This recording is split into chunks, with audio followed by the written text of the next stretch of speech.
بسم اللہ الرحمن الرحیم۔ السلام علیکم۔ امام عالی مقام سیدنا امام حسین رضی اللہ تعالی عنہ کے خیموں سے اذان کی آواز بلند ہوئی۔ نواسائے رسول صلی اللہ تعالی علیہ وسلم نے اپنے تمام ساتھیوں اور اہل بیت کے ساتھ نماز فجر ادا فرمائی۔ یہ شہدائے کربلا کی آخری نماز تھی، وہ سر کہ جنہیں تھوڑی ہی دیر کے بعد راہ خدا میں کٹ جانا تھا، خشوع اور خضوع کے ساتھ سجدہ ریز تھے۔ نماز کے بعد امام عالی مقام نے سب کے لیے صبر و استقامت کی دعا مانگی۔ 10ویں محرم کا خونی آفتاب طلوع ہوا اور حسینی فوج کے 72 جانثار 22,000 یزیدیوں کے ساتھ لڑنے کے لیے تیار تھے۔ اتنے میں فوج یزید کا حملہ شروع ہو جاتا ہے اور ایک ایک کر کے امام حسین کے جانثار شہادت کا جام پیتے گئے۔ کبھی حر شہید ہوتے ہیں، کبھی قاسم شہید ہوتے ہیں، کبھی علی اکبر شہید ہوتے ہیں تو کبھی اونو محمد شہید ہوتے ہیں۔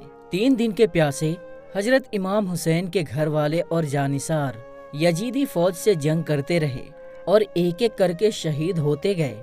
حضرت عباس علمدار سے حضرت امام حسین کے 6 مہینے کے بیٹے علی اصغر کی پیاس نہیں دیکھی گئی۔ آپ نے ایک مسکیجہ لیا اور گھوڑے پر سوار ہو کر نہر فرات کے کنارے پہنچ گئے اور آپ نے ایک مسکیجہ بھر لیا، لیکن جب آپ پانی لے کر واپس لوٹنے لگے تو یزیدی فوج نے آپ کے اوپر لگاتار تیر برسانا شروع کر دیا۔ حضرت عباس علمدار جب تک حضرت امام حسین کے خیمے تک پہنچ پاتے تب تک یزیدی فوج نے تیر چلا کر حضرت عباس علمدار کو شہید کر دیا تھا۔ اس طرح حضرت عباس علمدار شہید ہو گئے۔ جب ایک ایک کر کے تمام اہل بیت کے نوجوان اور ہاشمی شیر شہادت کا جام پی لیتے ہیں تو اس کے بعد حضرت امام حسین نے خود میدان میں تلوار لے کر نکلنے کا فیصلہ کیا۔ اب حضرت امام حسین رضی اللہ تعالی عنہ کی شہادت کا وقت بھی آ گیا۔ جب آپ نے میدان جنگ میں جانے کا ارادہ کیا تو حضرت امام زین العابدین اپنی بیماری کی حالت اور کمزوری کے باوجود نیزہ لیے ہوئے حضرت امام حسین کی خدمت میں حاضر ہوئے اور عرض کیا، بابا جان، پہلے مجھے میدان کربلا میں جانے کی اجازت دیجیے، میرے ہوتے ہوئے آپ شہید ہو جائیں، یہ نہیں ہو سکتا۔ امام عالی مقام نے امام زین العابدین سے فرمایا، بیٹا میں تمہیں کیسے اجازت دے دوں؟ علی اکبر بھی شہید ہو گئے، قاسم بھی دنیا سے چلے گئے اور تمام عزیز و اقارب جو ہمراہ تھے سب راہ حق میں نثار ہو چکے ہیں۔ میں تمہیں اجازت دے دوں تو خواتین اہل بیت کا کوئی محرم نہیں رہ جائے گا۔ ان بے بس غریب الوطن کو مدینہ کون پہنچائے گا؟ تمہاری ماں بہنوں کی نگہداشت و خبر کون کرے گا؟ میرے بیٹے، تمہیں زندہ رہنا ہے، تمہیں شہید نہیں ہونا ہے، ورنہ میری نسل کس سے چلے گی؟ میرے بعد تم ہی میرے جانشین ہو، تمہیں میدان کربلا میں جانے کی اجازت نہیں ہے۔ پھر امام عالی مقام نے ان کو تمام ذمہ داریاں سونپ دی اور اپنی دستار مبارک اتار کر ان کے سر پر رکھ دی اور انہیں بستر پر لٹا دیا۔ اب امام حسین اپنے خیمے میں تشریف لائے، صندوق کھولا، کوبائے مصری جیبتن فرمائی اور تبرکات میں سے اپنے نانا جان حضور صلی اللہ تعالی علیہ وسلم کا امامہ مبارک سر پر باندھا، سید الشہداء حضرت امیر حمزہ کی ڈھال پشت پر رکھی، شیر خدا کی تلوار ذوالفقار گلے میں لٹکائی اور جعفر طیار کا نیزہ ہاتھ میں لیا۔ اس طرح تاجدار کربلا سب کچھ راہ حق میں قربان کرنے کے بعد اپنی جان نذر کرنے کے لیے تیار ہو گئے۔ بیویوں نے جب اس منظر کو دیکھا تو ان کے چہروں کے رنگ اڑ گئے اور آنکھوں سے موتی ٹپکنے لگے اور سب کو اپنا آخری دیدار دکھا کر گھوڑے پر سوار ہو گئے اور دشمنوں کے سامنے پہنچ گئے۔ کئی دن کے بھوکے پیاسے اور بیٹوں، بھائیوں، بھتیجوں اور جانثار ساتھیوں کے غم سے نڈھال ہیں۔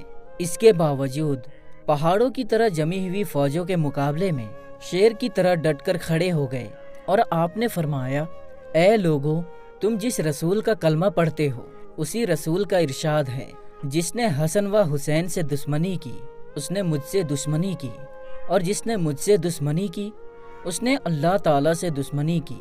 تو اے یزیدیوں، اللہ سے ڈرو اور میری دشمنی سے باز آؤ۔ بے وفاؤ، تم نے مجھے خط بھیج کر بلوایا اور جب میں یہاں آیا تو تم نے میرے ساتھ ایسا برا سلوک کیا کہ ظلم کی انتہا کر دی۔ ظالموں، تم نے میرے بیٹوں، بھائیوں اور بھتیجوں کو خاک و خون میں تڑپایا، چمن زہرا کے ایک ایک پھول کو کاٹ ڈالا، میرے تمام ساتھیوں کو شہید کر دیا، اور اب میرے خون کے پیاسے ہو۔ اور رہا یزید کی بیعت کا سوال، تو یہ مجھ سے ہرگز نہیں ہو سکتا کہ میں باطل کے سامنے سر جھکا دوں۔ اب تم لوگ جو ارادہ رکھتے ہو وہ پورا کرو، اور جسے میرے مقابلے کے لیے بھیجنا چاہتے ہو بھیجو۔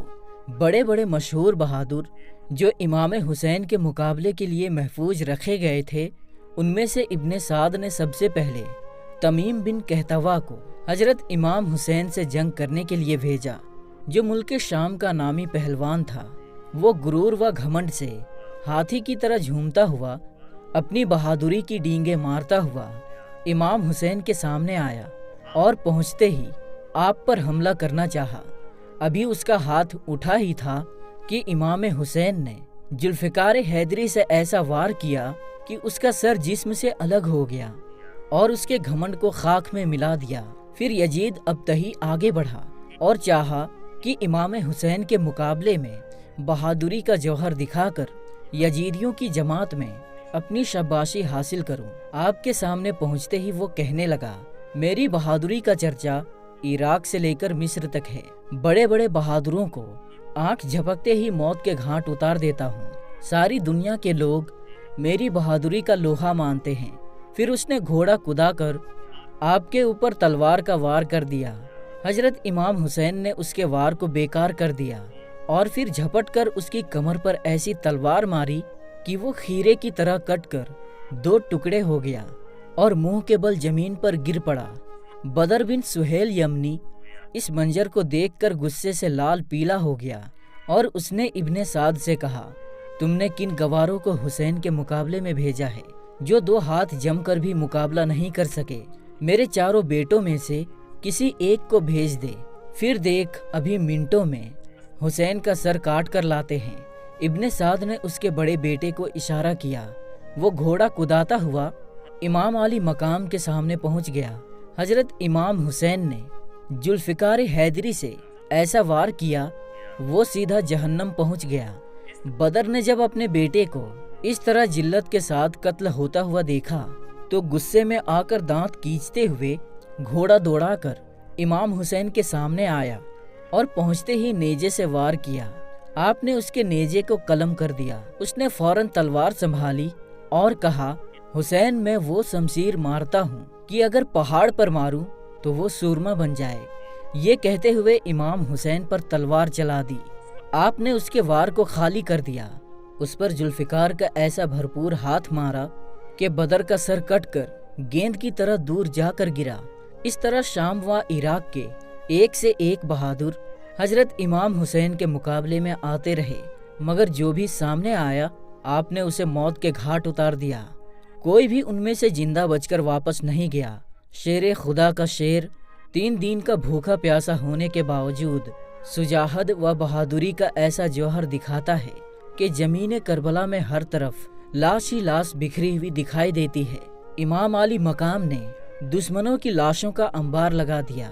یہ دیکھ کر دشمنوں کے لشکر میں شور برپا ہو گیا کہ جنگ کا اگر یہ انداز رہا تو ہماری جماعت کا ایک بھی سپاہی بچ کر نہیں جا سکے گا، لہٰذا اب سب مل کر ایک ساتھ حملہ کرو۔